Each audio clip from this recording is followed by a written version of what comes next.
I can't believe that they're actually doing it. Now, I've been saying that they should do this, but I didn't think it was actually going to happen. This is one of them trades that like I did in 2K, but I didn't get nearly the return that they managed to do over here in Brooklyn. This is crazy.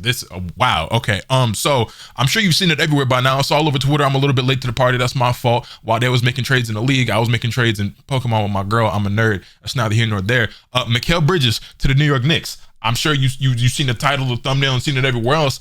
We got the breaking tweet from Woj a couple hours ago. The Brooklyn Nets have agreed in principle on a trade to send forward Mikal Bridges to the New York Knicks for Bojan Bogdanovic, 4 unprotected first-round picks, a protected first-round pick via the Bucks, an unprotected pick swap, and a second-rounder. Sources tell ESPN the Knicks are sending 4 unprotected picks in 2025, 2027, 2029, 2031, a 2025 protected Milwaukee first, a 2028 unprotected pick swap, and a 2025 second-round pick for Mikal Bridges, and a 2026 second-round pick. Wow, what a haul. Now, there's so much to say about this. I don't even know where to start, but I can't believe they actually did it over there in New York, boy. The Nova Knicks are more real now than ever before. They got Josh Hart, Jalen Brunson, Dante DiVincenzo, and Mikal Bridges all back together. The Villanova champions, NCAA Division I champions. Like they all ended up on the same team in the NBA, and they're all great players. Like this team just got so unbelievably stacked. Because the thing is, like, if you ask me, right, I already thought that the Knicks this past season were the second best team out east.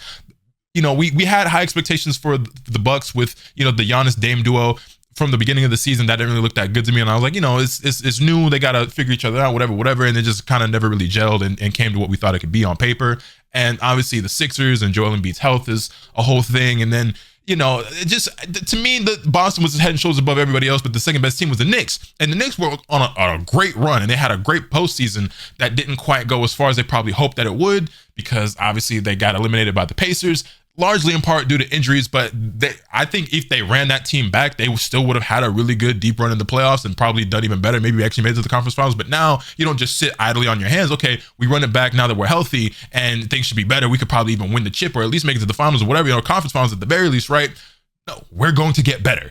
And that's what they just did. They're all in. You could argue that they overpaid, but I think this is like one of those things where it's like, this is a major piece that tips the scales more in their favor, solidifies them as a top 2 team in the East. If it was even in question before, maybe even puts them on par with Boston. Do I think necessarily off the top, does that make them Boston's equal? I don't know, because Boston's super stacked, but this just easily became like one of the most stacked, loaded like teams in the league. Because I mean, you think about the potential lineups you could have with this team, right? You have obviously Jalen Brunson at the 1.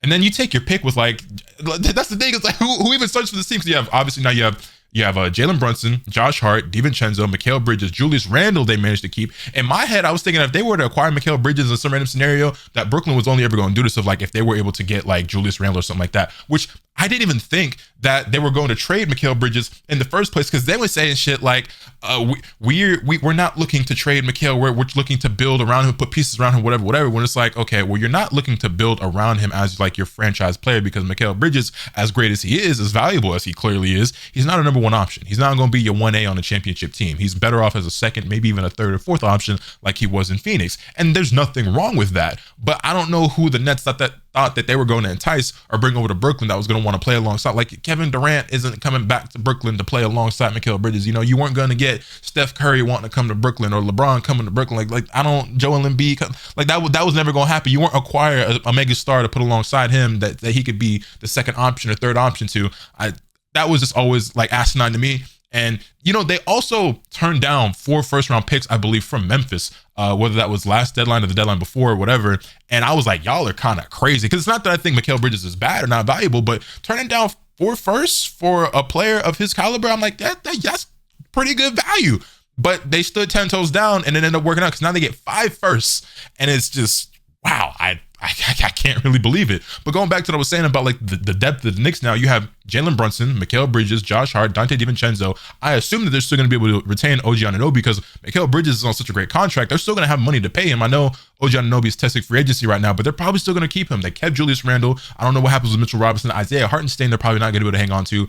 Alec Burks may go somewhere else because they're still going to have to pay quite an amount of money to probably retain him as well. There might be another team out there that feels like he could add some scoring to their bench and they would want to pay him maybe more than what the Knicks can. But if they are able to bring him back to whatever, you lose Bojan, but that's cool. You still got Deuce McBride. You still got like so many options on how this lineup can look now, because you could go like Jalen Brunson, Mikal Bridges, OG Anunoby, Julius Randle, then Mitchell Robinson. And what even becomes of Julius Randle now, because does he become expendable? Because like I said earlier, I was kind of the mindset, and like maybe I just don't know ball, but I was like, I don't know if they're gonna manage to get Mikal Bridges unless they wanted to do something like give up Julius Randle, who's like, I wouldn't necessarily say was expendable, but we saw what the Knicks were able to do even without Julius Randle because he was injured.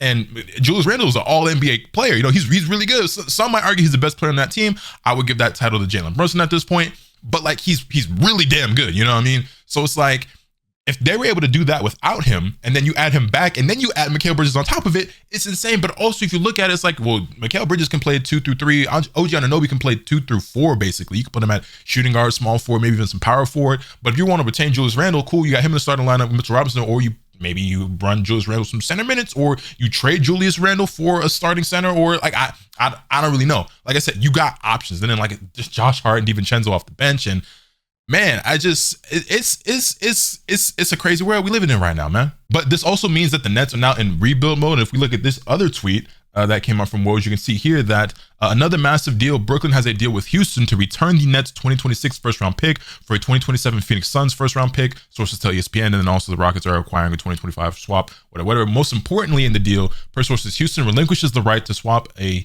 Houston/OKC first round pick for Brooklyn's 2025 first round pick. The Nets control their own pick as they go into full rebuild, especially important in the talented 2025 draft. They are officially in rebuild mode. They're acquiring a bunch of assets, and they have their own pick, which matters a lot because, like, yeah, you acquired all these firsts from New York, but you would assume that New York's going to be really, really good, especially for the foreseeable future, because all these players are relatively young. They're all in their prime, like Jalen Brunson, Josh Hart, Mikal Bridges, all these guys like 26, 27, 28 years old, OG Anunoby, Julius Randle, like all these guys are relatively young. You're like, no one in that core is like in their 30s yet, you know what I'm saying? So for years to come, they should be pretty damn good, you know what I mean?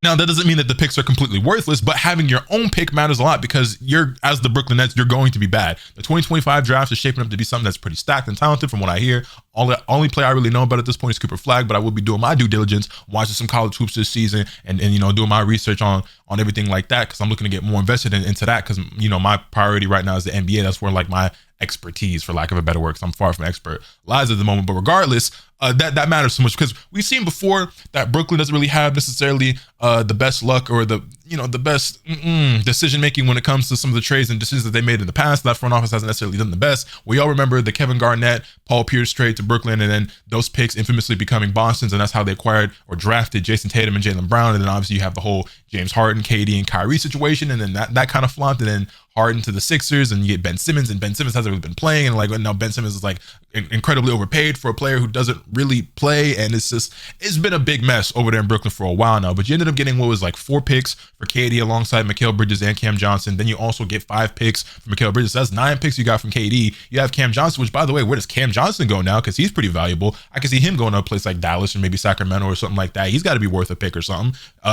Granted, I know that his contract isn't like the smallest. It's not as valuable as I would say Mikal Bridges' contract is, for as valuable as a player and what his impact is, and like, you know, what he produces. But there's definitely teams out there that I think would like to add Cam Johnson to their roster. And then even like Nicholas Claxton, Dorian Finney-Smith, like these are players that for sure I believe are going to be on the market now and can get you a lot. I'm a big fan of watching the Memphis Grizzlies because my favorite like active player in the league right now is John Moran. That's who I attach myself to as a new young player that I'm rooting for. I know he's got some off the court stuff. We're not going to get into that right now. On the court, I think he's a dog. Regardless, I know Memphis would love to have Nicholas Claxton over there. Even if they want to like trade their pick in this year's draft or whatever they got to do, like I can see them going for that. You know what I'm saying? And then like Dorian Finney-Smith, like I said, it's a lot of teams that would love to have him as well. So you could acquire a lot of assets. I assume that they would probably keep Cam Thomas on the roster. He just gonna average 35, 40 points a game, I guess. I don't know. But yeah, I don't know how Brooklyn Nets fans feel about this, because going into rebuild mode is bittersweet, obviously, because you're now going to be bad. But hey, man, they got a gang of assets that they can acquire now. It's I would say things are looking pretty good. Like, yeah, it's gonna suck for a couple of years, but you gonna get some stuff. You gonna get some players in there eventually, and it's gonna be worthwhile as long as you stay patient and draft well and develop accordingly. And I mentioned earlier that this might look like an overpay to some people. It's like, is Mikal Bridges really worth that many picks and everything like that? But I want to remind everybody that it wasn't that long ago that we kind of looked at that Rudy Gobert trade that Minnesota made as a drastic overpay. And then honestly, a lot of people were saying that was one of the worst trades in NBA history. Like they was getting clowned on. And well, considering the run that the Minnesota Timberwolves went on and how deep they made it in the playoffs and basically how everything went, we're not looking at that as one of the better trades. And actually, like, it was a genius move. And now we're like, oh my God, like it all worked out. You know what I'm saying? And so, you know, I think Mikal Bridges is probably going to be most nights a third or fourth option on that Knicks team. And like, you know, there's going to be any given night where he going to maybe drop 20, 30 points and he'll be the first or second leading scorer. I think when you have a team like the Knicks who are so well-rounded at this point and the talent is so spread out, you don't have just like one like top 5 guy. You know, Jalen Brunson is a great, arguable top 10 player. Definitely in these playoffs, he was a top 10, top 5 player, right? But I don't think that there's a ton of people who would say he's a top 5 player unless you're probably just like a really big Knicks fan, right? But that's fine. I think you have so much talent and the roster is so deep at this point that on any given night, it don't got to be him putting up 30 shots and scoring 30, 40 points, whatever. It can be Mikal Bridges. You're going to have nights where Josh Hart or DiVincenzo is hitting their shots. You're going to have nights where OG Anunoby is going to give you 3, 4, 5 threes, you know what I'm saying, on top of playing excellent defense. And, you know what I'm saying, that's another thing too. Mikal Bridges, he guard too. He hits his 3-pointers and he be guarding. We see it, man. Look, this team, I don't know if the Knicks have ever been this good in my lifetime and me watching basketball. And like, there might have been teams with like better records, but in terms of just like the talent, the on paper, and just like the chemistry and how fun they are to watch, this is the most exciting to me that the New York Knicks have ever been. Not that I've ever been closely following or monitoring the Knicks for the most part of my life, except for, you know, a short period of time when Carmelo was there. But like, you know what I'm saying? Like, have the Knicks ever been this cool or this fun to watch? Because I don't think they have. There is just a small part of me that wonders, though, how OG Anunoby feels about this. Obviously, his bag is probably his number one priority, right? And he's going to get paid regardless of whatever happens in free agency. Obviously, New York is going to want to re-sign him. They're going to want to do everything that they can to keep him on that roster. But and I don't know OG Anunoby as a person. You know what I'm saying? I don't know nothing about him personally. But just as a human, right? I wonder how he feels having Mikal there, not because of the overlap in talent or ability or anything like that. They can both play alongside each other perfectly fine. I don't think there'd be any sort of issue on the court. But just the chemistry of the Knicks is so insane. Obviously, like these are all friends who've been together since college at this point, right? And OG Anunoby is kind of like the odd one out. Again, not from a basketball standpoint, not from a fit standpoint, anything like that, but just in terms of like, these are all homeboys, and he's kind of just like the outside looking in, like not the third wheel, but the fifth wheel, I guess, for lack of a better term, the hypothetical third wheel, whatever, where it's like they all buddy ganged up, whatever. He's just kind of like, that's cool what y'all got going on over there. I'm gonna go find somewhere else where I can be, you know, and it's not that, because I feel like they would have him, you know, be included and whatnot and everything like that. Because like the team, they just seem like such great friends, which granted, again, they've known each other for so long, but I don't see any reason as to why they wouldn't want OG Anunoby. And like, and it ain't gotta be no deep friendship or nothing like that either. Like, again, it's basketball at the end of the day, right? Like you can be co-workers on the court and then off the court, hey, I'll see you at practice, or I see you at the next game. But it's just a crossing thought for me. You know, it's just a fleeting thought, just something that's crossing my mind. It's like, I wonder how he feels about something like that, and if that would be a factor whatsoever into him maybe looking to land at a different destination other than New York. I doubt it. You know what I'm saying? I highly doubt it. But just a thought. It's crazy, man. All in all, I think it's a win-win for both sides. I think the Nets are setting themselves up for a great rebuild. They're acquiring a lot of assets. They have several players on that roster that are still very valuable to a lot of other teams. Like, somebody's going to give you something good for Cam Johnson. Somebody going to give you something good for, like I said, Nicholas Claxton. Like, I know there are teams that are looking for that extra piece to help tip the scales in their favor. And I know that this draft class isn't looked at, like this upcoming draft that's happening tomorrow at this point, or technically today, I guess, at the time you're seeing this video, isn't looked at as the strongest draft. But I feel like we're going to see some more trades, not only just from the Nets, but in general in this draft. And like, if you want to get more involved in this draft, you could acquire definitely some more assets, some more picks, whatever. But yeah, this is a win for both sides. To me, I would say as a neutral fan, because like I'm not a fan of either of these teams. I'm a Lakers fan, but the Mikal Bridges to New York Knicks trade is something that I wanted to see, but I didn't think we would see, because I didn't think Brooklyn would do it. I didn't think they would do it. Like the Nets and the Knicks haven't made a trade in like 50 years or something like that. You know what I'm saying? It's like, why would they give their rivals across the bridge, you know what I'm saying, Mikal Bridges, and like give them exactly what they want and what they need? And it's just like, I kind of was rooting for it, just from the standpoint of like just the storyline of like seeing the Villanova boys all come together again and then just seeing them win or whatever. And it's just like, you know, I'm still rooting for my Lakers no matter what, but I don't really care what happened out east, right? So if the Knicks make it, that's cool. You know what I'm saying? I think this is huge for both teams. Knicks get exactly what they want. Nets setting themselves up for the future and are probably going to be making a lot more moves very soon.